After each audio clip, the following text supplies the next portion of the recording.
In Decatur, Georgia, they brought chairs, snacks and books as they waited to enter the polling booths for the first days of early voting.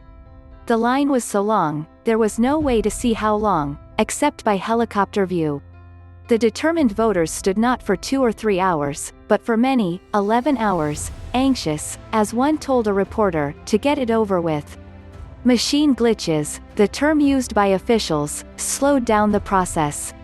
No answer from said officials about why these exact problems were the same ones which occurred during the 2016 presidential election, though not in other communities across town.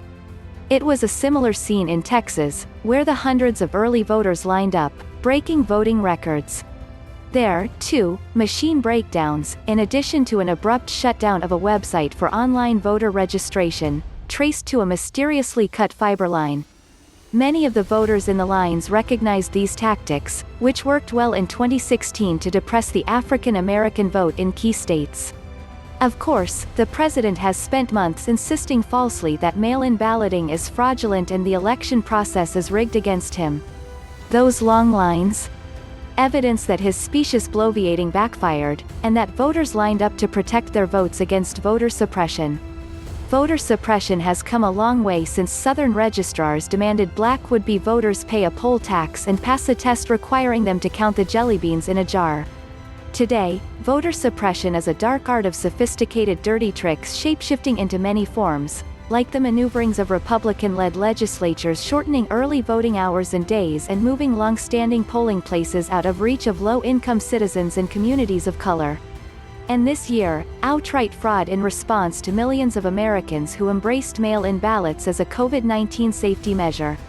The California GOP, in defiance of the Secretary of State, designed and distributed fake mail-in ballot boxes, effectively diverting the votes of citizens who used those boxes. Equally horrifying was Republican Texas Governor Greg Abbott, who sanctioned only one mail-in ballot box per county in a state where counties encompass hundreds of miles. Add all that to the mix of documented misleading robot calls targeted to black and brown households, along with Russian bots flooding social media, English-only ballots, and voter ID laws, plus the physical intimidation promised by some militia groups threatening to patrol polling places on November 3rd. Heads up to President Trump, they're on to you. Voting advocacy groups are beating back suppression efforts in court, and on the ground with an intense national campaign urging voters to make a plan to get to the polls.